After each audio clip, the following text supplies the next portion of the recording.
Hello everybody, I'm Raphael Perry and it's time for some more Alone in the Dark, which actually looks kind of nice and warm and brightly lit right now.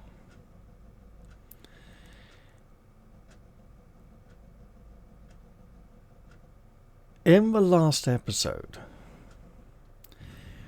we ran a tough gauntlet of considerable danger. And... sorry, I'm trying not to say something that I've been wanting to say for the entire series so far. And honestly, it's kind of derailing me from anything else. So let's just do it, right? Obsolete items have been archived. So things that only really mattered for the previous chapter, we do have less items here. We had like a few more. But I wanted to look at the lagniaps. Now, I have been trying for the entire game so far to avoid saying something about these. One of my favourite books is a novel, and in that novel there's a character called Laggy Nap. Laggy Nap is a kind of merchant trader who travels from town to town in a large merchant caravan pulled by two large flightless birds. He seems like a fairly minor supporting character who arrives sort of halfway to two-thirds of the way through and eventually turns out to become a little bit more important than he originally seemed. And the revelation doesn't feel like a gotcha. It doesn't feel like a surprise, like the author changed their mind and decided, oh, actually, I just want to make this character more important. It seems like he was supposed to be that important all along. There aren't that many clues hinting at it to give the impression that it was always that way all along, but it feels like it was planned all along. So I've been trying really hard for the series so far not to call these laggy naps. It will probably happen at some point during the series, but I just wanted to get that out there now.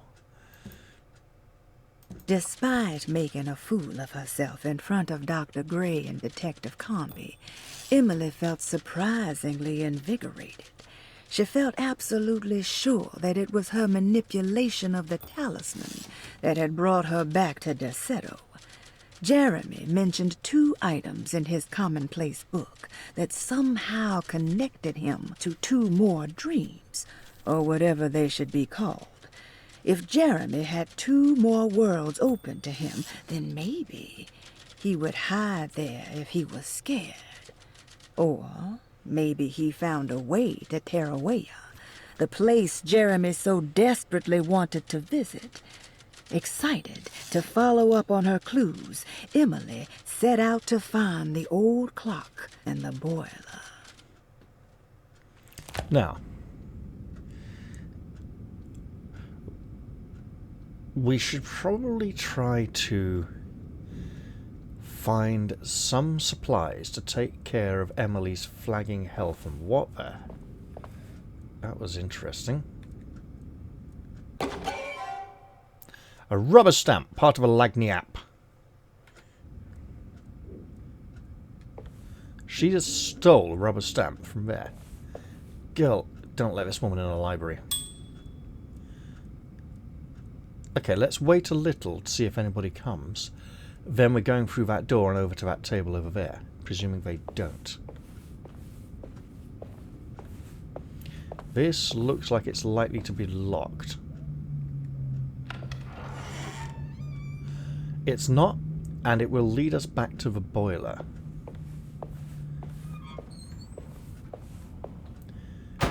Where we presumably need some kind of supply item. Whose handbag is that? Pretty sure it's not hers. And we need a key to get in there. Back through there is Detective Carnby having a word with the doctor. And he's told us to wait here. So let's make ourselves look even more mentally unstable by buggering off instead of waiting for them.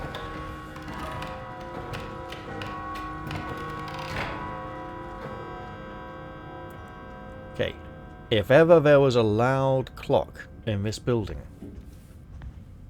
that was probably it. The game wants me to open the map, but I know where I am. Now, I just want to point out, up these stairs here are the strange structures we came to on the landing. The ones that were not here before. And that looks horrifically like some of the creatures we've encountered.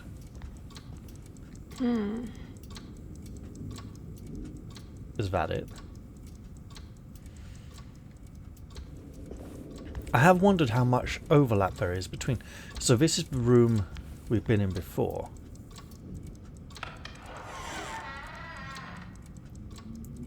That is not the room we've been in before. That is the giant massive clock. What's that stain? Looks like some kind of rot.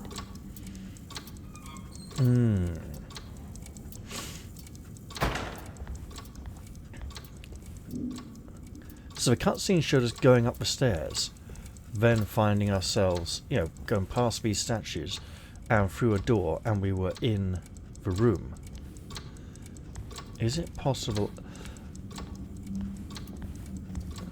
So I'm talking about the cutscene where the little girl brought us here. I need the key. Yeah, we need a lot of keys. And I suspect we might find them in other dimensions. We do, however, have this corridor open to us. And for the boiler, we need something that is missing. Okay, that's blocked.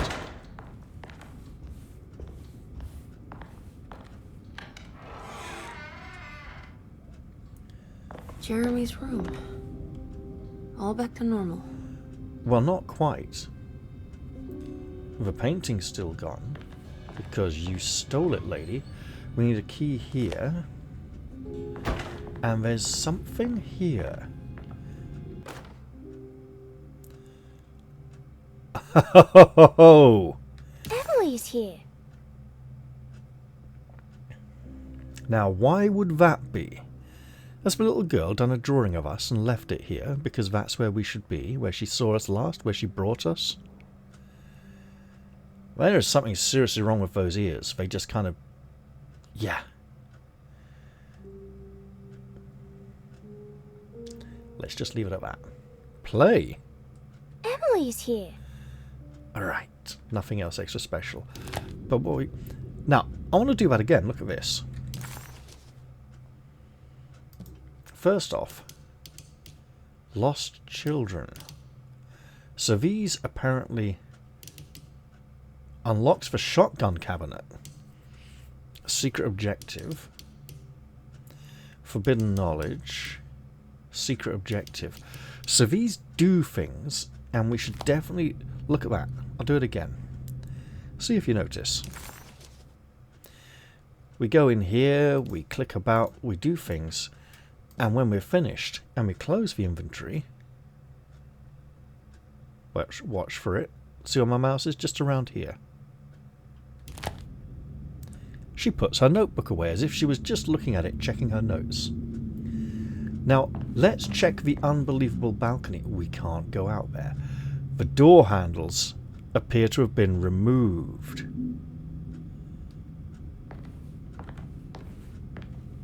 And I think we've... No, we need a key, okay. So when the little girl showed us the way up here, we weren't shown coming through from that door to this one. And I almost think when the detective opened this door, we might have caught a glimpse possibly of one of the statues, as if this wall wasn't this far here. So when we come out on the other world, we're in a narrow little loop round and then stairs down. This is obviously blocked off and she's not going to try and go through that. This, on the other hand, is it bullets? Is it anything? Come on, there's a bottle there. Looks like a nice nurse or Queen Victoria on it. Aha! Much needed. Now, if I just go like this, we are sorely wounded and should replenish our health. That's blocked.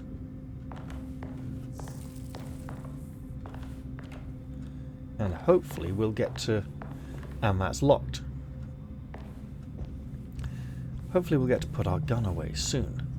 In the meantime, maybe we can mess with this door. A red room. Very red. Whose room could this be? Those clothes look a little too big for the little girl.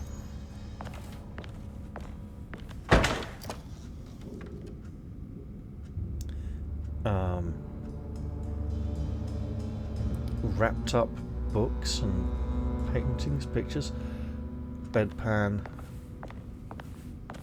a key, and a fan. Not a key, a fountain pen. Part of a Lagny app. I think part of one of the ones we read it. EP. Emily. No. Her surname's something different, isn't it? Copy of Weird Tales. I think Weird Tales was a very old pulp magazine. I think some of the original Conan stories were published in it. What about these keys here? Are they not for us?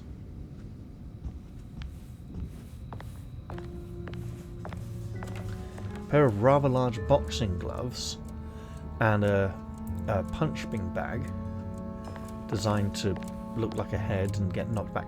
Copy of Amazing Stories. Someone here likes their cheapo science fiction.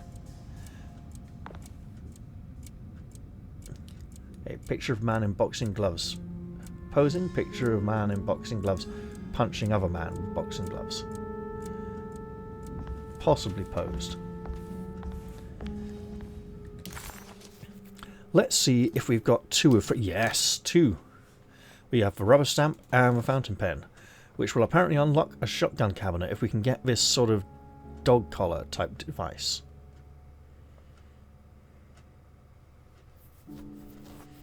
I don't know if we'll find out where the shotgun cabinet is, but I am going to do a quick paranoia check, make sure we're all recording. All looks good. All looks good. And she put her notebook away again. What is that? Is that like an American plug socket? It looks really odd. But then they often do. Let us return to stalking the mansion. Obviously they want us to fiddle with the clock a lot. And we know where the boiler is.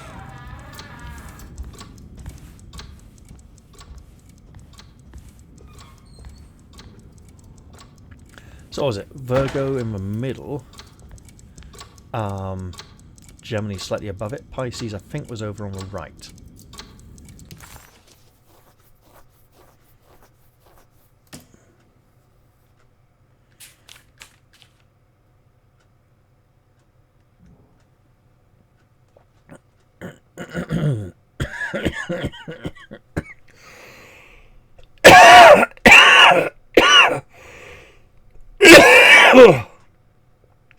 Ow.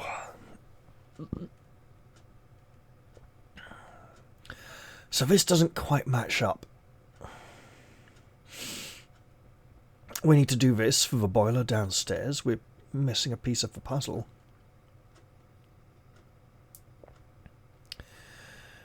Oh.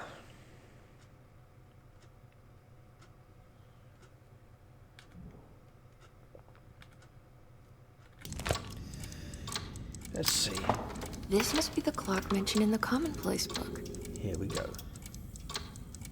This looks like the thing that held the talisman in the French Quarter, but it's broken and missing some pieces.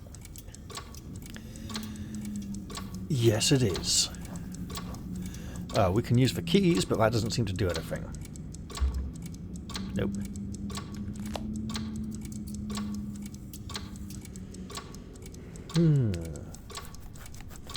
Well, at least we know we need more pieces.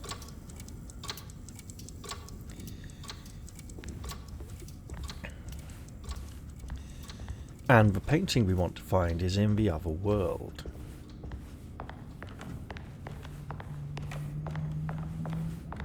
So we're missing pieces for the clock. We're also missing pieces for the boiler.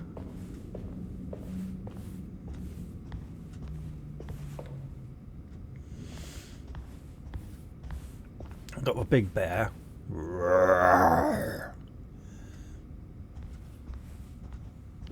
See, we can be like the little girl too. We came through there originally. We have not been through here. It needs a key. There's an office. We've been through... They've come out of there to deal with us previously. So I believe we're heading back this way.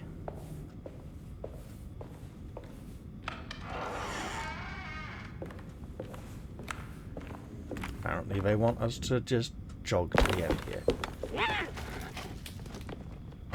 What? What was that?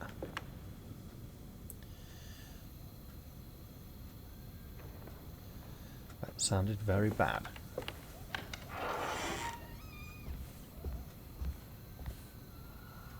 Is the library now unlocked? Nope.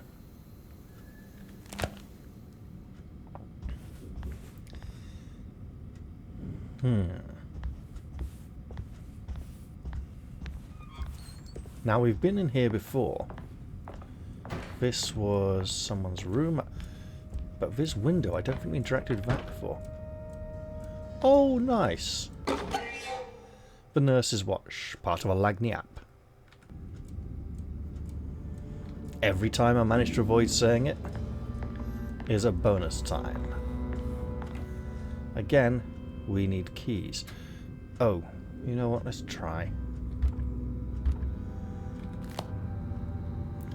So Baptiste's keys, they match one thing,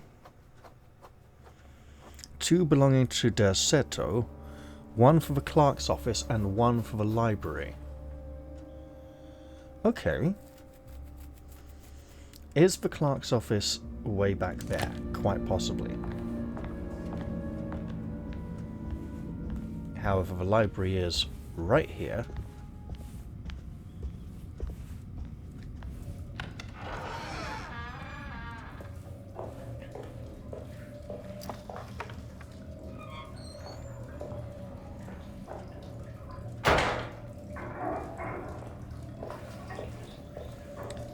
That was definitely some kind of furry rodent that ran onto a bathtub.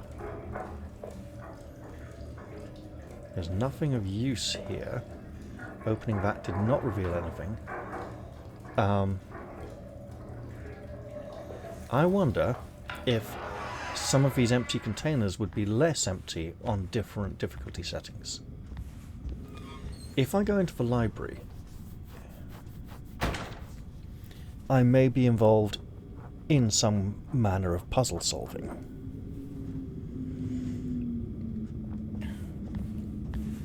Whereas if I go back this way and check that office near the front room, oh.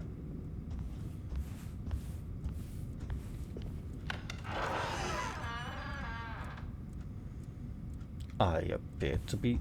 Oh, it's this way, isn't it?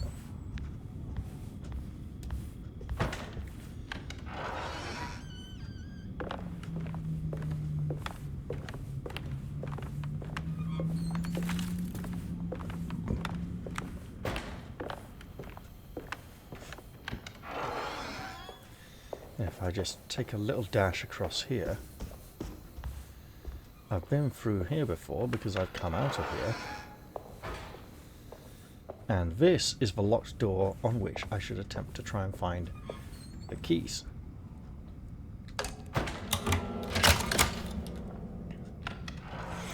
Well, that's one. And there's some... Ooh, hello.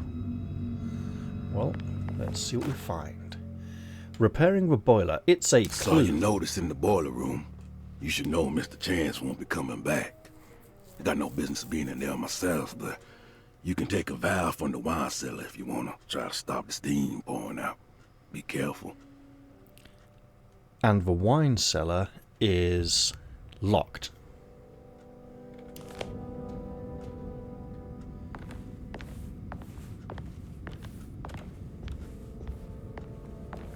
I need the key.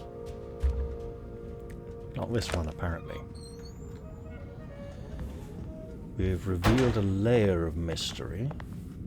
Let's just hide round here for a moment. This is gonna be... Looks sturdy. Yeah. Thought I'll be opening this. Let's leave it. Not our place. Patient files. Excellent. Okay.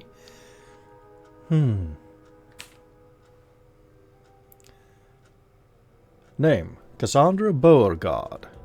Age 47. Sex female. Room number 8. Responsible party: Mr. Frank Chardot. Literary agent. Address: Jackson Square, French Quarter. The French Quarter, where all those weird freak-ass monsters are running around killing people.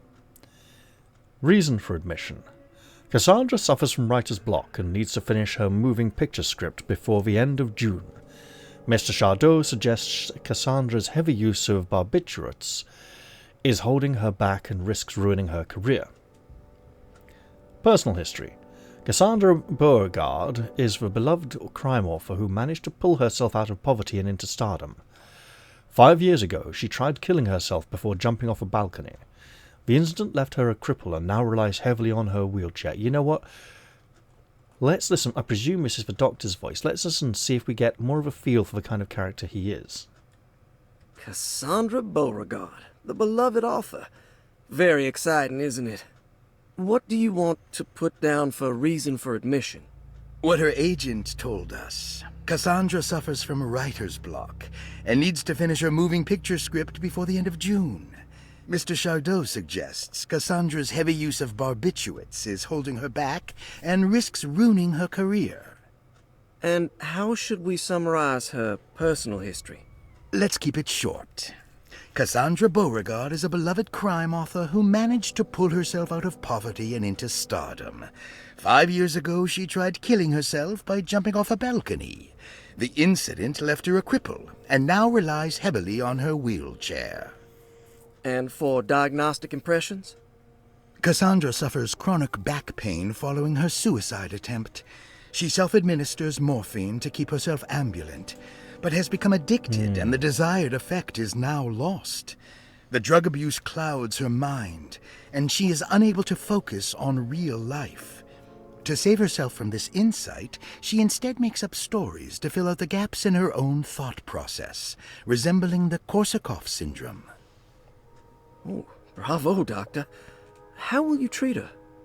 First of all, she needs to be weaned from her drug addiction, and hopefully it will resolve her compulsive lying.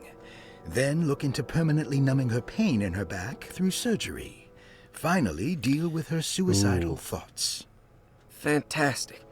With such a short time before June, I really hope she gets better soon. We will do what we can. Let's see more. Grace Saunders, the little girl, 11 years old, room number 7. Mrs. Gabriella Saunders, her mother, from Orleans Avenue, City Park. Grace Saunders, 11 years old. Reason for admission? The mother insists on strict supervision by a proper gentleman to avoid further perversion of Grace's adolescence. Personal history? Grace's family possesses modest wealth and status. Her childhood seems ordinary, spending most of her time with private teachers and family friends. Grace's father recently passed away, leaving her mother the sole caregiver. Uh-oh. And diagnostic impressions? Grace has trouble dealing with her father's death. She is willingly suppressing her feelings on the matter and isn't properly acknowledging the trauma she suffered. Any planned treatment? Grace needs nothing out of the ordinary. She simply needs parental guidance. Eventually, we can work on her feelings toward her father. Thank you, Doctor. I'll finish the paperwork and get her installed. If the child needs proper parental guidance, don't take her away from her only remaining parent. It feels like the mother just wanted to get rid of her, didn't want to have anything to do with her for a while. If this was done to protect the child from the mother's grief, that could be quite understandable. Malcolm McCarthy. Sounds similar to our detective's name. Age 54, room number 1. Wow, no responsible party, no address. What is he, homeless? Nope. Needs some damned rest. He may be troubled by unfortunate dreams as well. Malcolm McCarthy, 54 years of age. Reason for admission?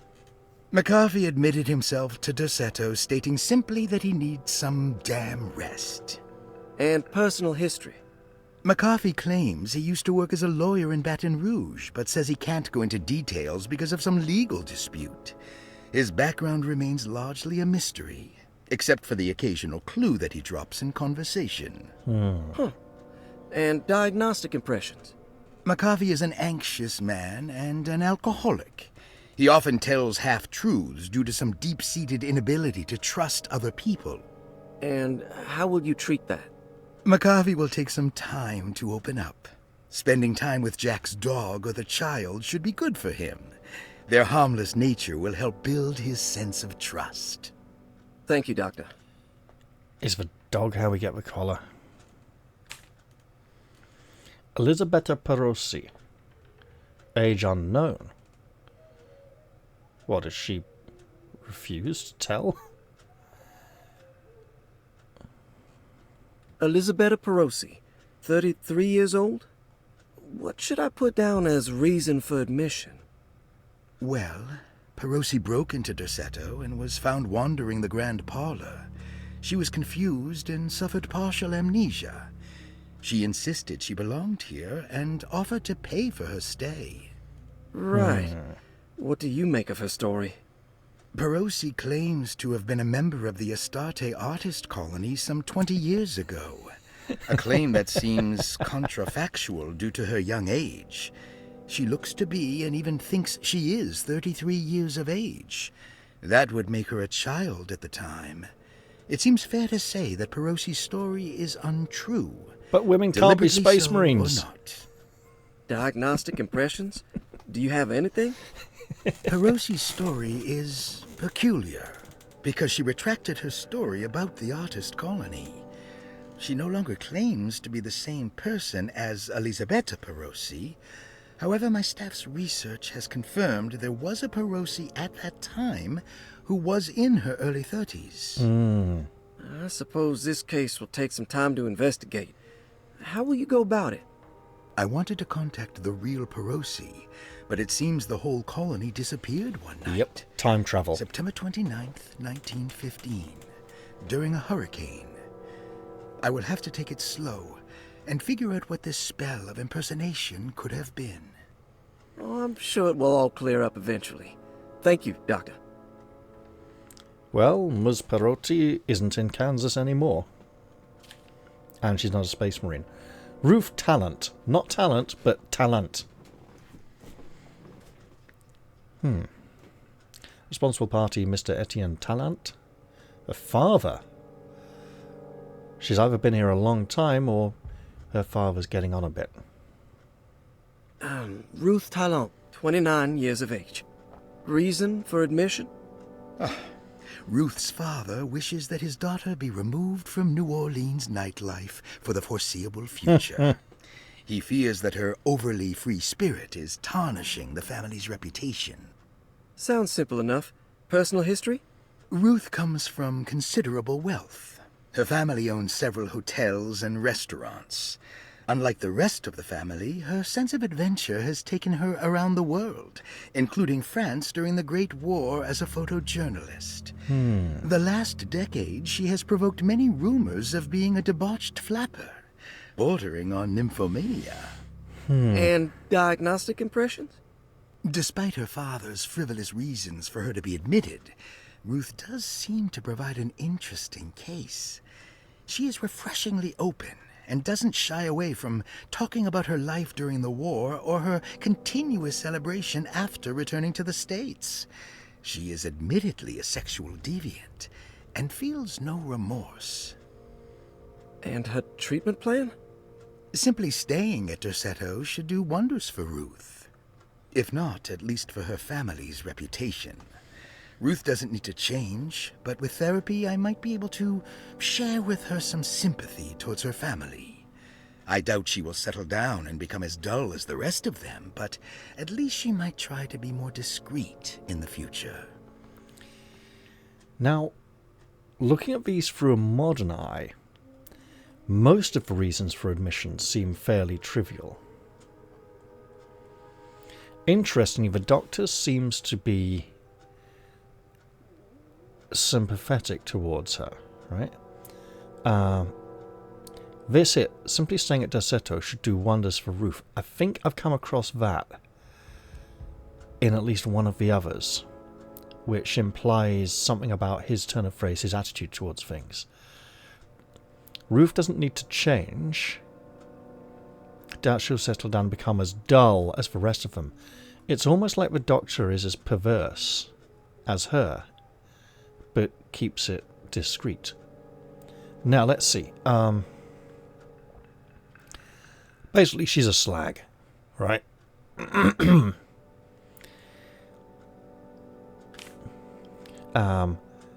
don't think Perosi broke in. I think she reappeared after a approximately 15-year gap in time. McCarthy admitted himself he needs a rest, so he probably does need to be here for a bit, but he might be a bit selfishly indulgent in doing so. The mother just wants the kid out of the way. Thinks she needs a father figure. Further perversion of Grace's adolescence. I mean, that's just... I'm suspecting Grace's mother might be rather narrow-minded.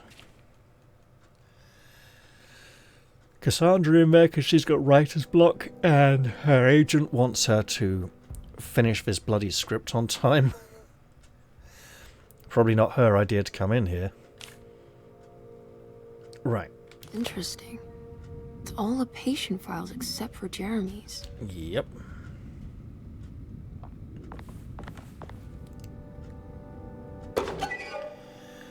Rorschach Lagniappe. The thing that looks like two storks or cranes or hip bones or a butterfly or whatever you want it to be.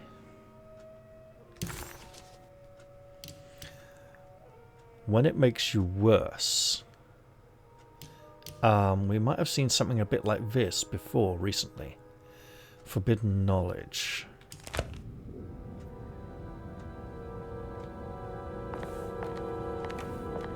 Lady, put your gun away. This is an office.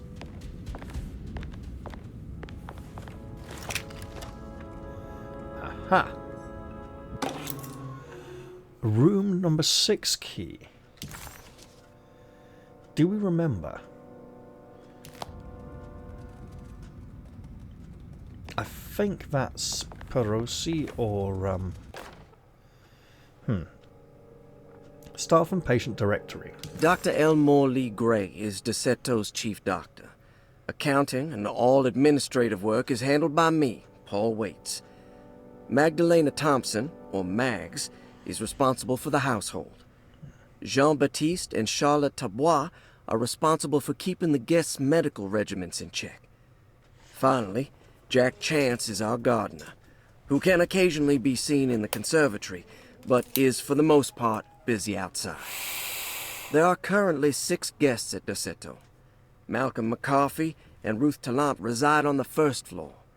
Jeremy Hartwood, Elisabetta Perosi, Grace Saunders, and of course Cassandra Beauregard live on the second floor. Of course, this is American, so he means the first floor.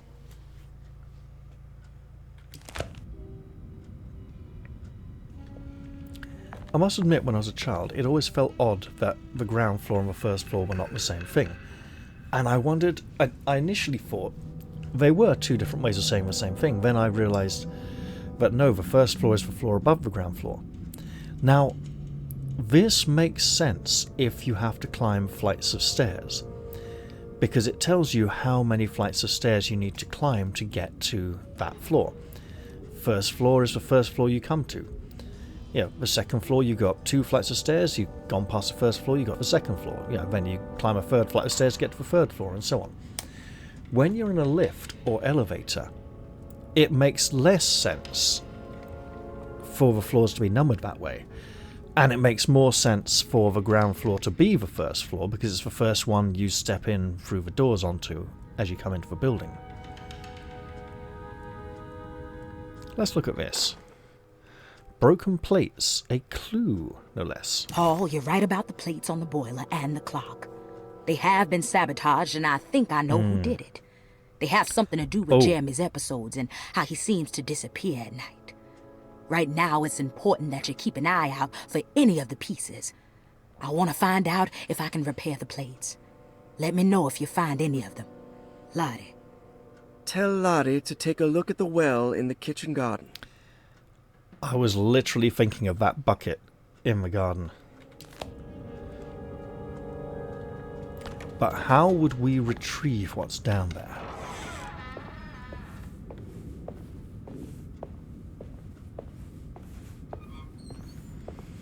Whatever the detective's talking to the doctor about, he's taking his time. And it's probably well worth it. We should be able to...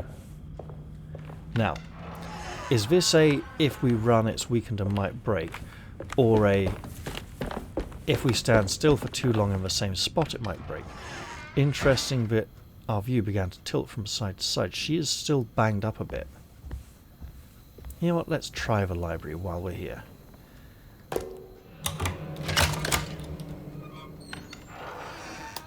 Ooh. Uh-oh. And who might you be, my dear? Writer? No, not quite a wheelchair type.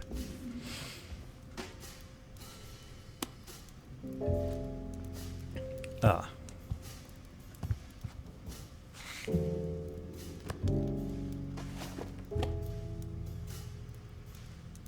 Pretty much everyone smoked at this point.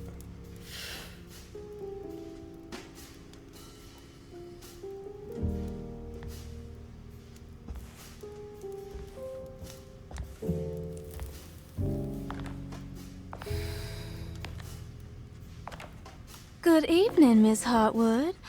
That is your name, isn't it? I would be terribly embarrassed if it wasn't. You're right. Emily Hartwood, Jeremy's niece. Nice to meet you. Ruth Talon. Like a claw. A talon like a claw, that is.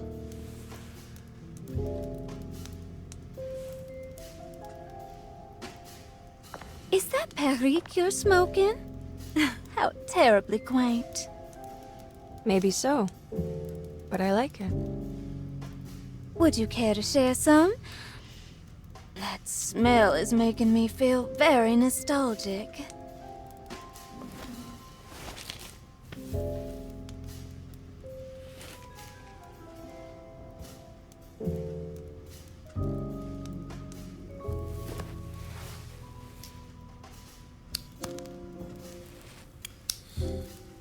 Yep, lighter designs haven't changed that much over the years. Is it all that you hope for? I enjoy your light mockery, Miss Hartwood. I can tell we would make great friends. How flattering. Too bad you're locked up in this place. Your insincerity is really refreshing. I wish you were mad as I am. Then you could stay. Give it a few years and I might just be. Yep, she might get to. Lunacy is one of my family's few privileges. Oh, good. I'll be looking forward to it.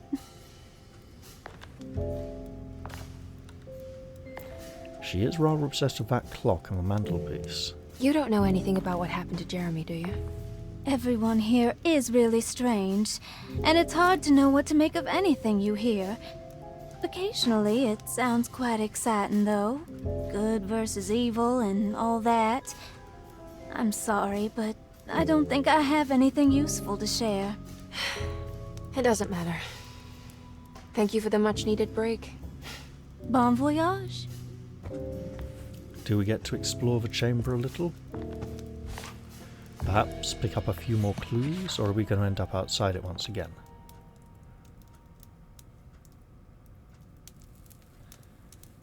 And she goes back to her cigarette. We do get to explore the... What is the notebook up there for? Does that indicate we've gained some kind of new insight? Let's have a look around the library.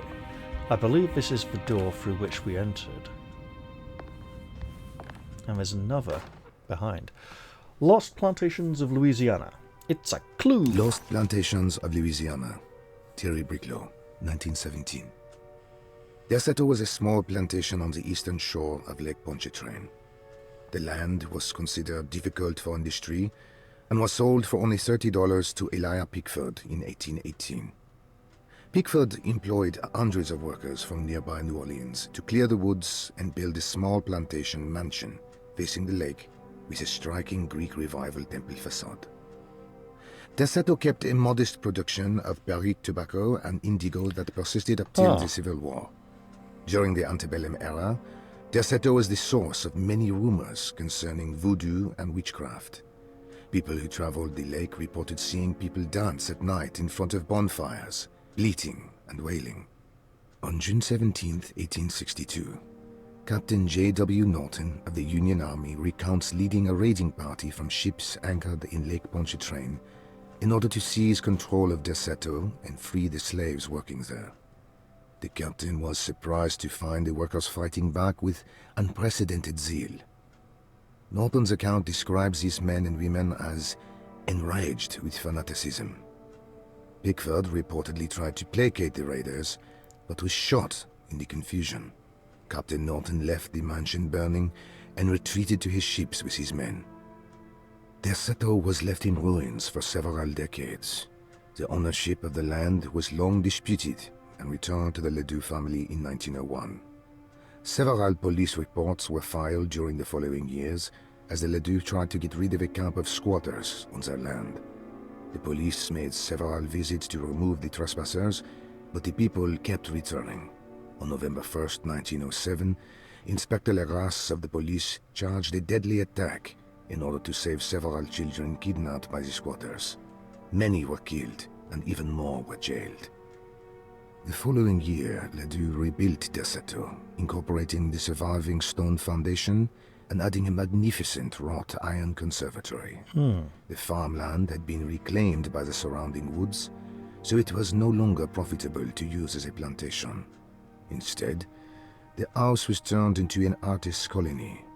The Astarte Artist Colony was a successful group of artists, including figures such as painter Heinrich Cassel and poet Nora Keith. The group was also known for their beloved Mardi Gras crew called the Pirates of Pontchartrain. On September 29, 1915, a tropical hurricane tore through Louisiana, causing Lake Pontchartrain to flood New Orleans. Due to the remote location of Derceto, it took almost 2 weeks for outsiders to learn that the artist's colony was abandoned. The 12 residing artists had all vanished without a trace. The empty mansion of Derceto still stands on the shore of Lake Pontchartrain, with much of its temple facade intact. The Ledoux family currently has no intention of repairing the house. See, he was able to say New Orleans. So, a few things. The Perique. Where was it now?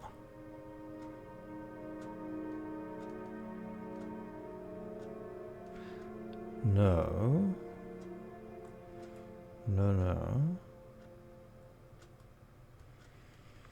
Plantation mansion.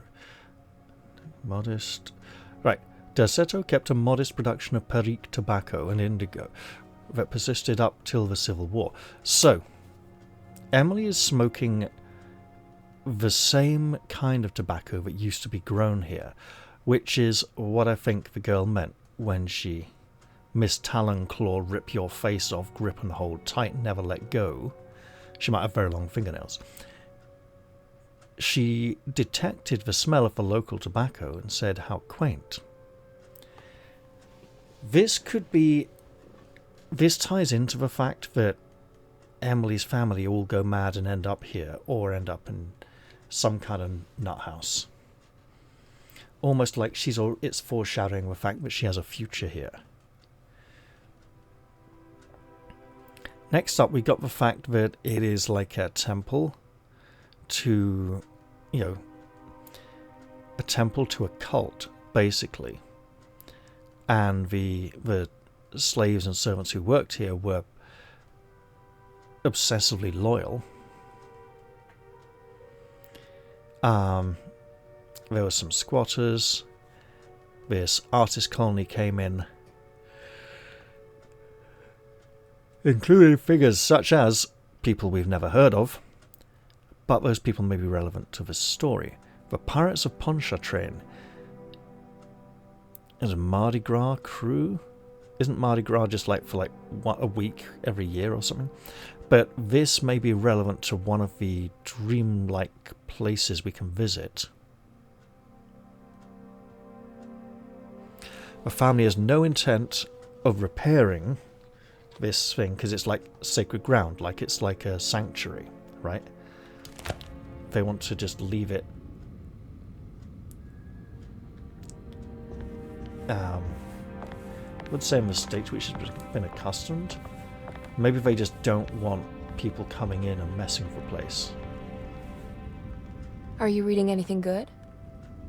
A Brightness from Afar by Lord Boleskine. It's actually not bad. We probably shouldn't bother her too much. It might be worth checking for like a second and maybe even third speech, but for now, let's try this door. And it opens wide. I think that's the conservatory, isn't it?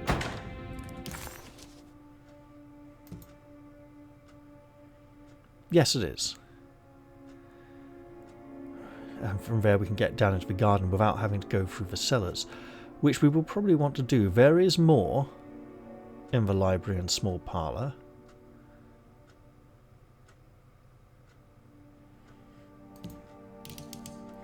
Also, 1,000 young. That's a Call of Cthulhu thing. Definitely a nurse's watch, okay? We're getting bits and pieces of things.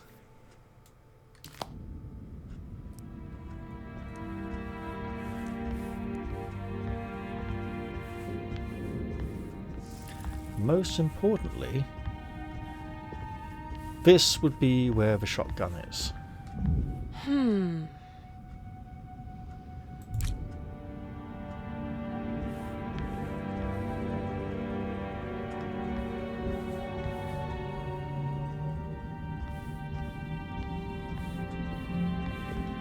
It's wet shut. Yes, it is. Interestingly. Do we need to get on the other side for that? We don't seem to be able to pry that loose from this side. Hello. This is not the painting we're looking for. I would like to make that perfectly clear. It's possible that the only other things we can do in here are speak to her. Do you know where Detective Carnby is? Oh, you don't need him. You're doing fine. Right. I don't think we can walk around here to that.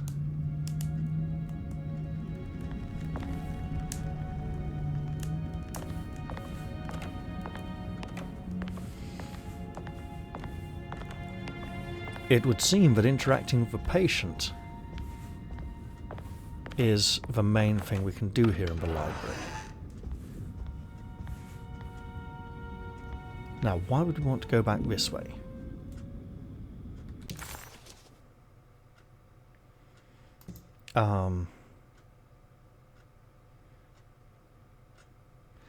There's more to do in here. The thing to do in here might just be looking for that. Yep. More to do in Lottie's room. Really?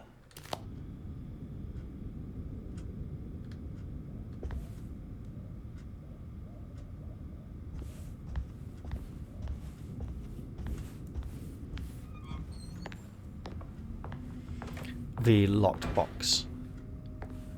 Of course. If we try going downstairs...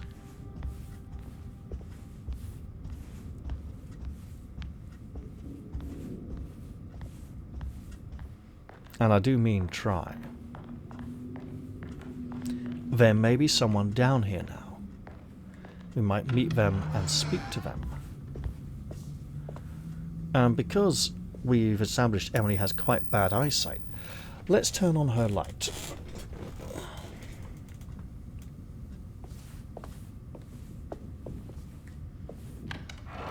This should be the boiler room. And here... It's another one of those plates for the talisman. Yeah, Also broken and missing some pieces. We're missing 2 pieces. I know. I know. So there's not much point.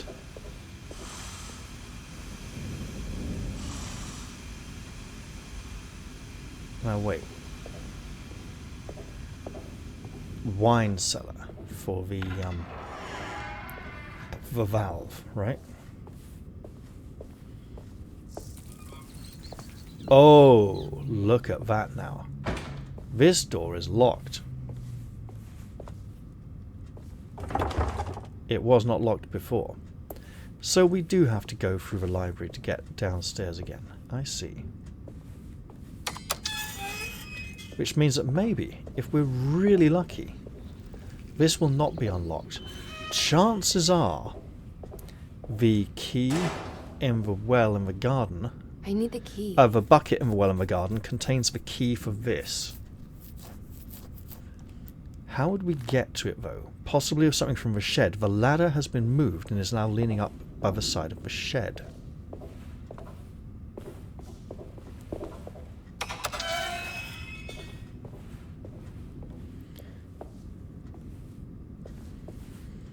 So when we returned from that dreamlike other place, the state of the building here has changed. It's possible that the transition was used to make these changes rather than events that had occurred earlier. I'm just thinking of how mechanically this might have been done, you know. And that is still blocked. Emily, we know your eyesight's bad, but you really don't need the light on now.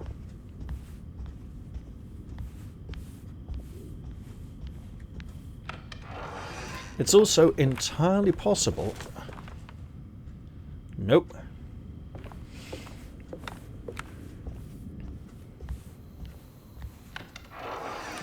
That the thing we need to do in here is just go, you know, if these 2 rooms are linked, let's just say hello again, check in. I should probably go. Until next time, Sherry. Yeah, so it's possible the thing we need to do in here to complete this area is something we can't do until we've been off into another dream world and returned here. Because as it currently stands, there's nothing to interact with. If these 2 rooms are linked and count as one, then it's going to be that shotgun case on the wall in here, isn't it?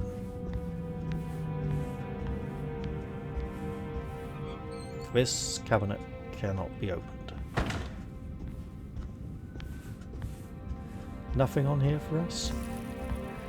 Now, we could take our drink to heal up to full, but it feels like we could take another hit first. hell are What's we? going on?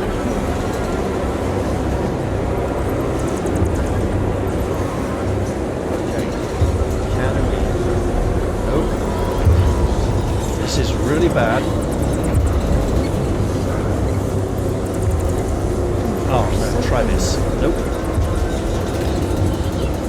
Well, we're trapped in here now.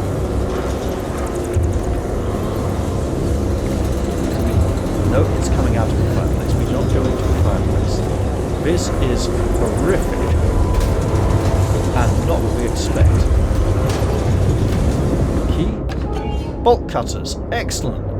We're playing Resident Evil. It's even got yellow paint on the handles. For stupid people. Yep, I know what these do. They're like really big wire cutters. And now we get the bleep out of here. And maybe, just maybe, things will return to normal.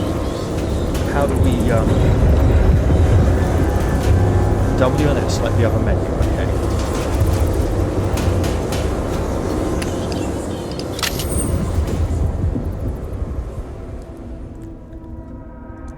Things have returned to normal. Everything's back to normal. But I have the bolt cutters now. They may be incredibly useful in the future. Perhaps the yellow paint means I can use them time and time again. Also, there are still things I can do in here to do with that. Not so sure about the library.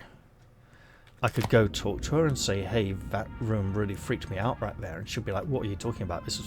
Are you going insane? Do you need to come here sooner? Maybe you should stay here for the rest of your life.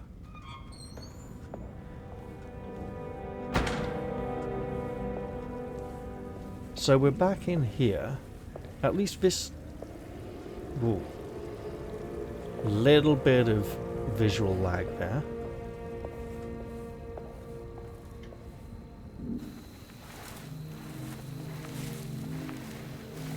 Oh. Maybe we ask someone else to look for us. Fag's back in her hand. Bloody hell. Dead dog? Dead baby? Oh. What are you doing sneaking around? You almost scared me to death. I'm sorry. I didn't mean to disturb your ritual. I wouldn't have guessed voodoo was in practice at a place like this. The doctor may be all about science, but I know these roots have power. Do you know what's going on here? I have a feeling Derceto is cursed. There are several players with stakes in this game. Derceto isn't cursed or blessed. It's a battleground. And it would all be a lot better if you could get your uncle out. Sooner than later. That's all I'm trying to do. I wish you the best of luck, Miss Hartwood. I really mean that. Now, if you'll excuse me, I need to look after my gumbo. And we might need to dig that up.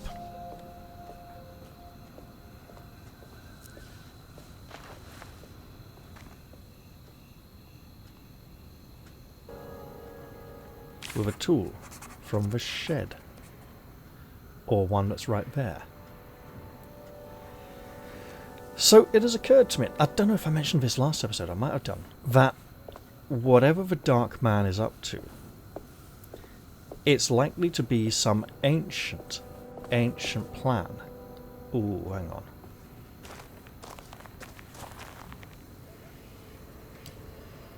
That goes on for like hundreds, if not thousands of years. And for some reason, this family is at the heart of it. They are a key part of the plan, but they don't matter. They're irrelevant. If the plan will continue and go on anyway.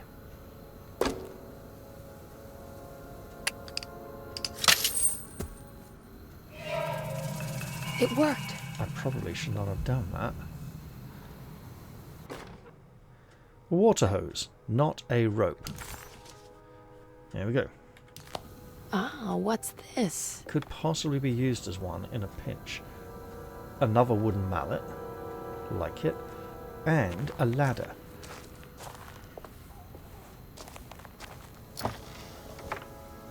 We now have ourselves a shortcut.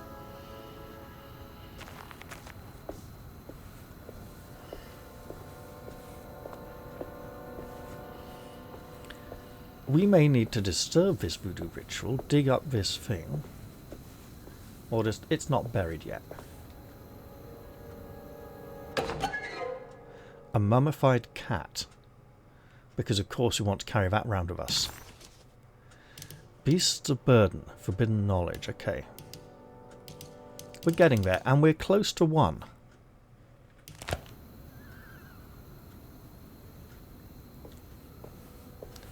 Let's see if we can use that fire hose. What's that?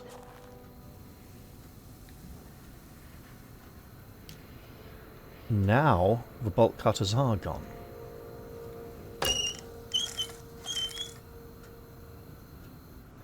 Oh! And we can fill it with water to make the bucket rise. It's another piece of broken plate. Yeah. So we'll follow this hose back to its point of origin and try to find the tap. Alright. We don't need a gun for that, so it does come out here again and back here. Or force it if you're American and don't call a tap a tap. Hello?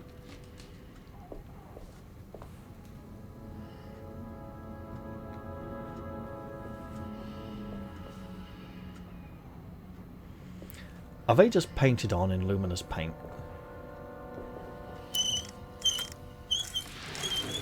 And do we need to turn this off again when it's full enough? Also, is this now locked to us? There we go. It is. Locked but not blocked, so we may be able to go through there again in the future. Now we'll go to the well, where the bucket should have risen to the top. Simple puzzle solving. I like it. At least we weren't dropping stones down the well. Dear bucket, what do you hold for me? These broken plates. I should need 2, shouldn't I? A piece of a larger decorative plate. It is as dark and burnt quality. Oh, this'll be for the other one, won't it? For the clock.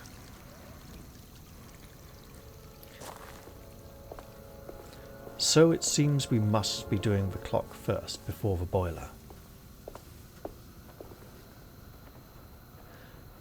And we have a ladder. We'll run like a little girl, not so excitedly, and climb. I need to climb manually, it seems. Now.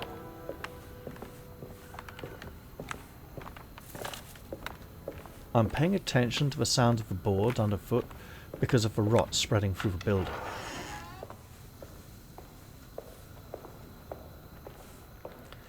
And now it seems I should approach the clock. We'll walk on the stairs. Don't want to trip and fall and hurt ourselves. This is a safe institution after all, allegedly.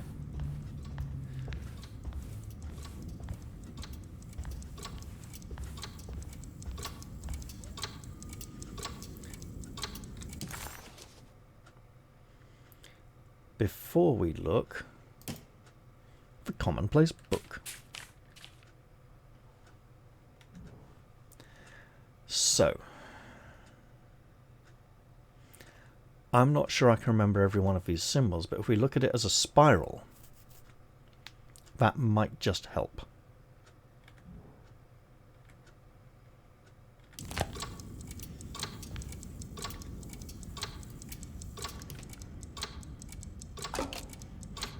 We're still missing one more piece.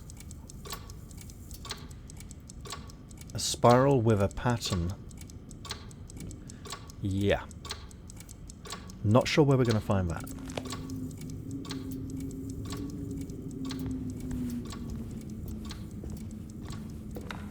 I need the key.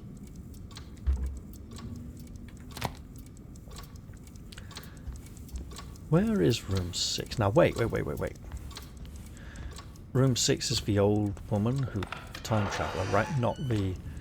Because if it's the woman from the library...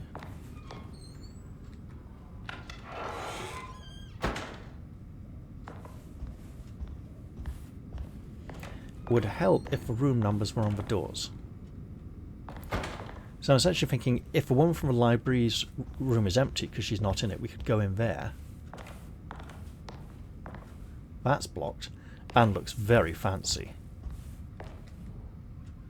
Try it. Hello? Who are you and what are you doing in my room? What a strange but beautiful room.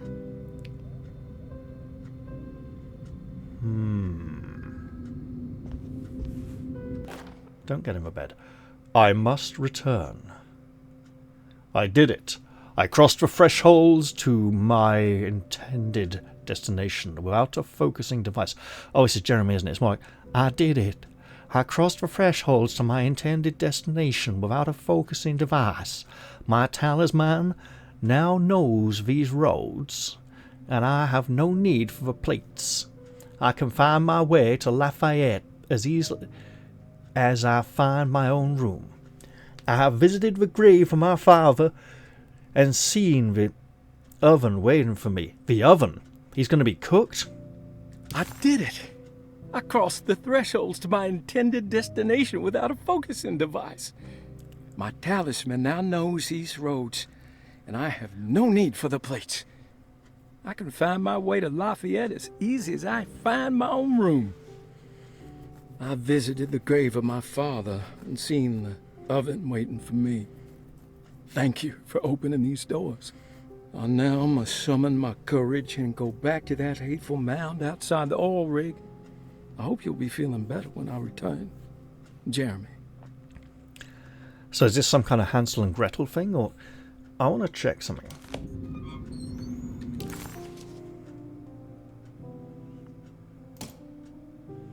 Room 6. Yeah, this should be the Perosi room, then.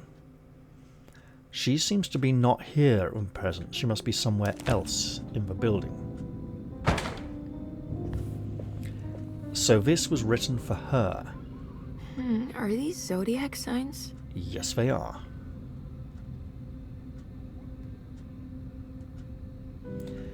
I could tinker with it. This is not the clock. But it is the clock.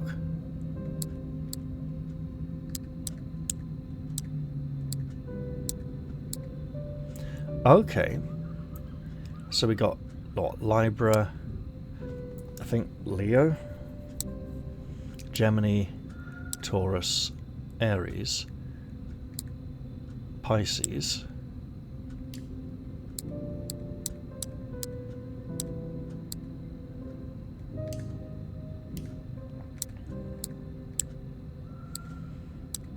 Same symbol on each one.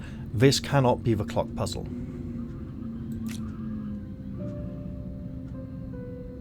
We're likely to return here at a later date after gathering more information. Or it's just hidden right here in the room.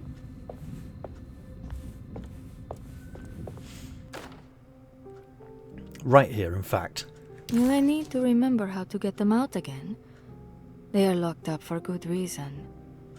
I am sure she is still able to whisper the answer in the ears of the wrong people. But not for long. I will see her burned soon enough. That black goat will be sacrificed to put an end to it all. Then it will all be over. No more Derceto, and sadly, no Astarte. Those good pirates of Pontchartrain. May you still sail the lake, until you find the shores of Hali. Okay, so Aquarius is number 1. Scorpio is 10. Sagittarius is 11.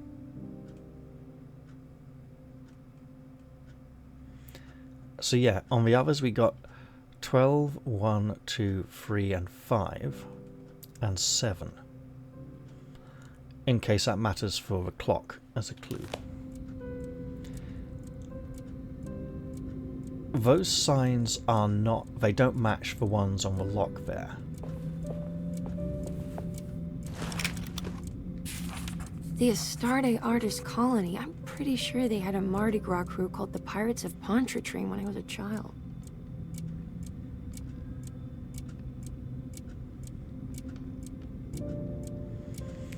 These faces may be important at some point. Oh, hello. Okay. There's some aggressive-looking rot on these paintings.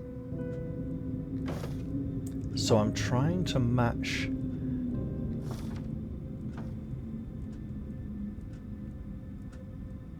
Nora Keefe. Wait a minute. Philippe J. Curtis. Hang on. I saw Nora Keefe on here. There's no Curtis.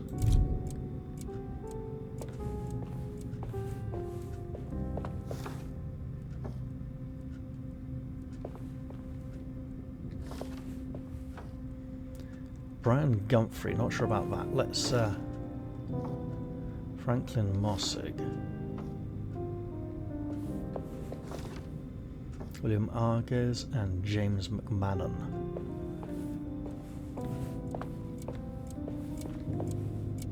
William Arges is there. James McMahon is not.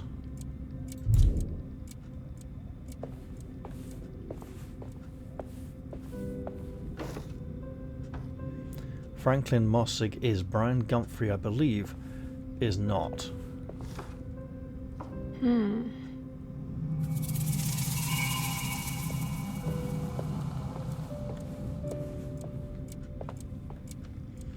So, William Arges, Franklin Mossig, and Nora Keefe.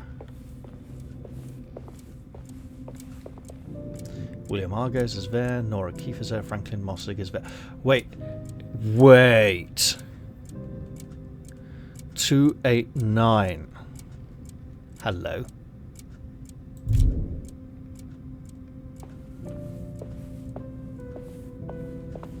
Arges, Mossig, Keefe.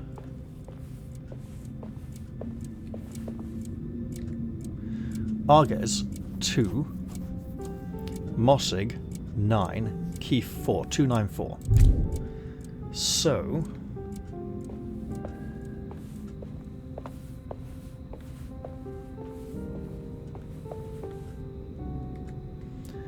Taurus is the second symbol of the zodiac.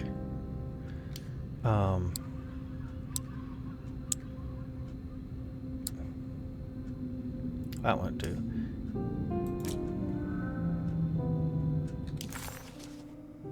These are wrong, just to be clear.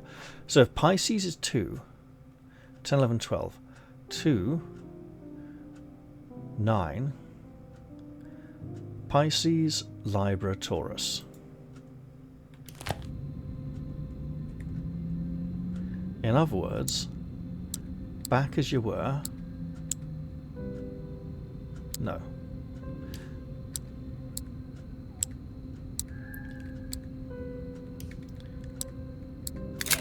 There we go. Ah, here we go. And that is what we are missing. Well, that's going back to the clock, innit? This room may now be complete. It is.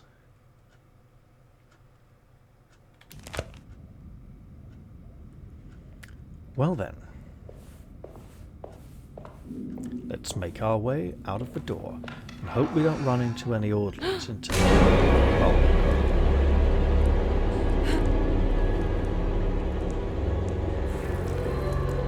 Oh, that's some big insects.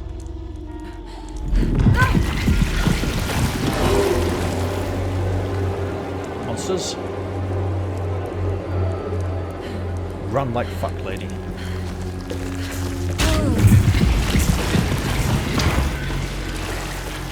Are we safe? We are safe. I don't understand what's happening. Something wicked, evidently. Now, might as well look at this now.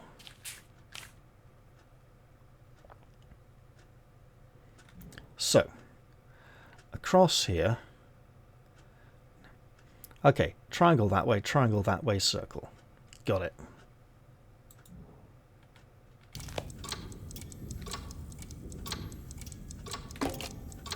I think I've seen this somewhere.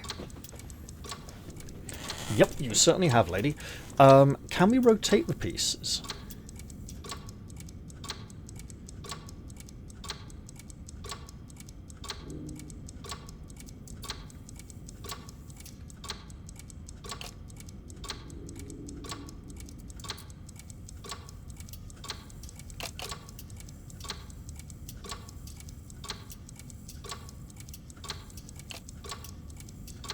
We absolutely can.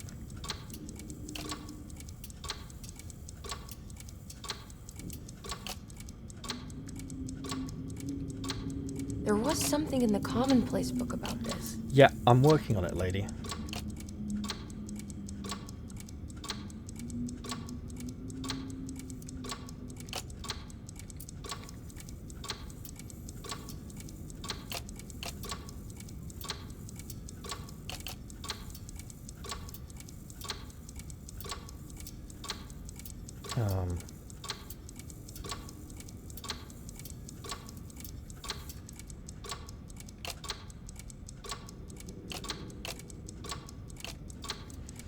It's a start.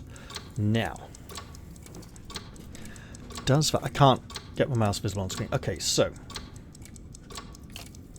Hup.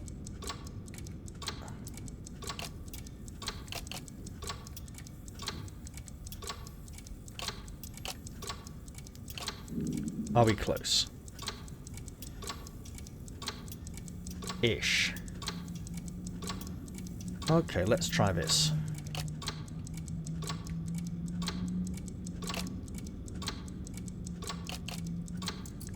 No, that's not good. Okay.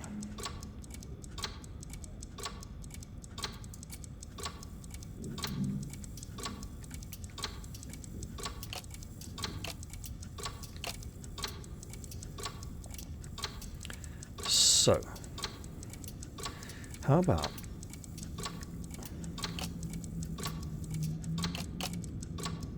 yes.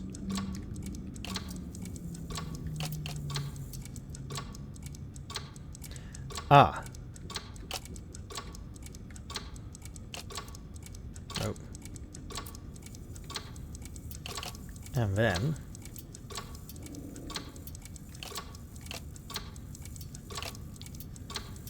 that's very close. But it still feels slightly off. The triangle's positioning. Right. That doesn't line up. Neither does that. Okay.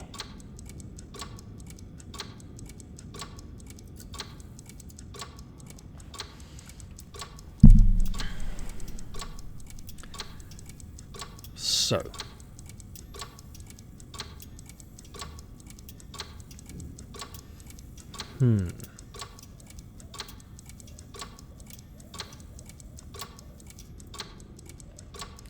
There is the beginning of the spiral. Okay. Wait a minute. You're kidding. Haha.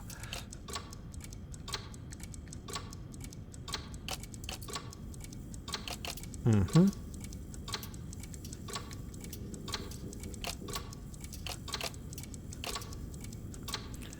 Better.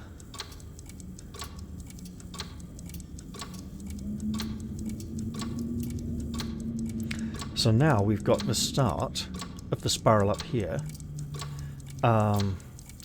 Here between these two ooh, wait. So.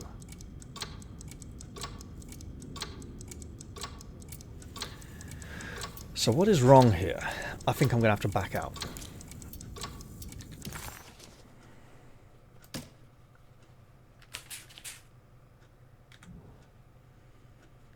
So, start of the spiral. Between bits, these don't always line up. So, up, down, down, up. Up, down, down, up.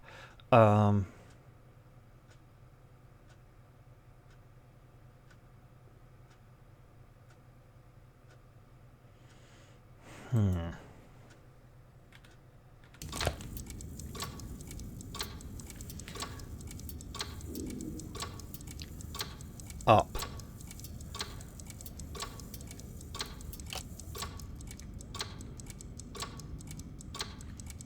Down, no, back. So, this part may be wrong. What would it exchange with? Oh. Up, down, down, up. Wait a minute. Is this wrong?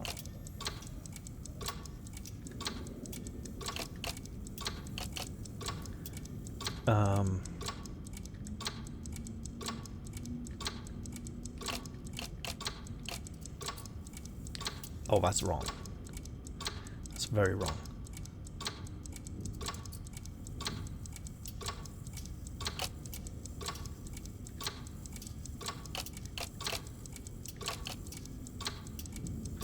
Yeah, that don't line up.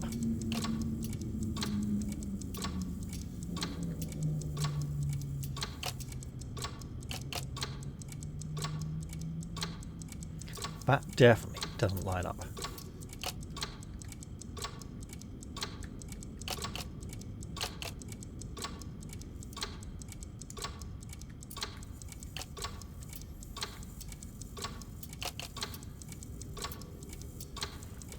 And that feels very wrong.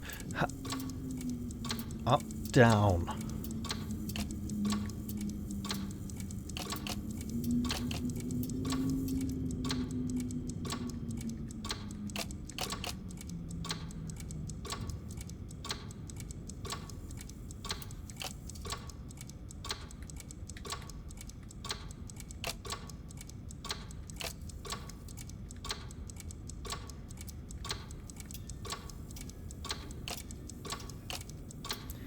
Close, but not really. So,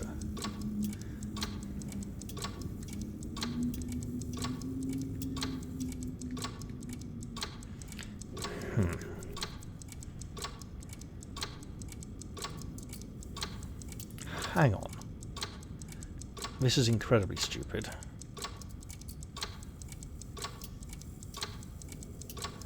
We got the grooves around the edge, right?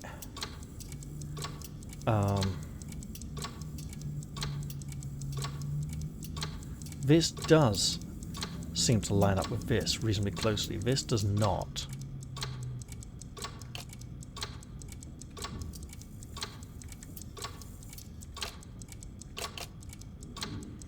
So we come back down to this.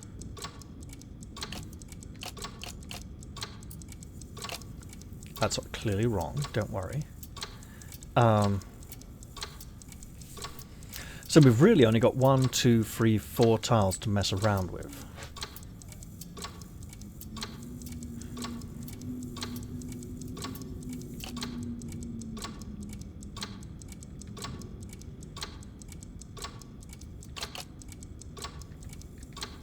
And this does look sort of correct.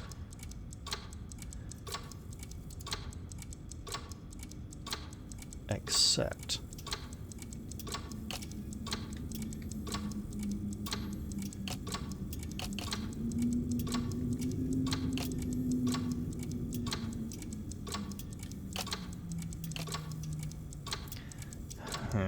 don't know. Feels wrong.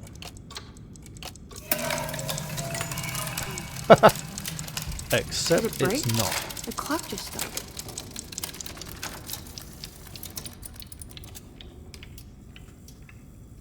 So.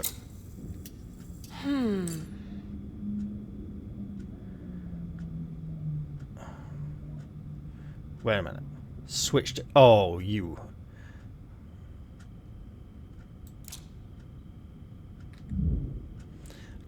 3, 6, 4. Smallest 3, middle 4, biggest 6.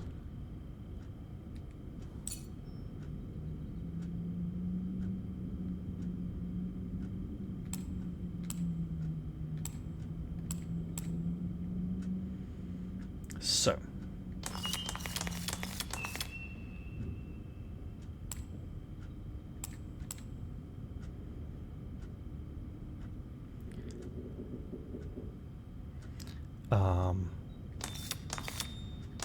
There we go. And then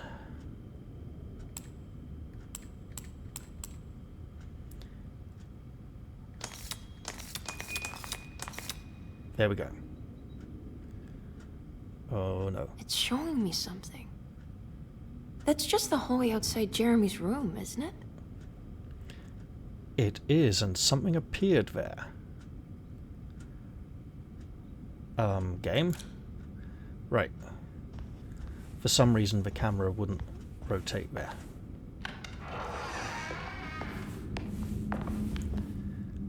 Okay, we're living dangerously here. That door, I think, is blocked. Blocked. Oh no. I have a torch. But this appears to be some kind of load screen.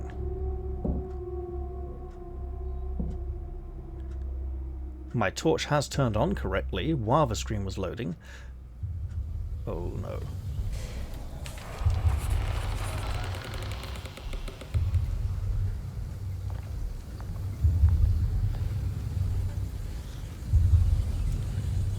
This feels like a really bad idea. Yep. Can I just go to the end of the hallway and pretend that the thing here... Nope. Invisible wall. Bumped and veered off to the right. This must be our next test of sanity. I would suggest that this is a good place to end the episode. With that oil tower burning in the distance there, and holes in the wall. Alright, I'm going to leave this one here. I hope you all enjoyed it so far. And take care out there, wherever you are. Make sure the nasty monsters don't get you. Bye for now, everybody.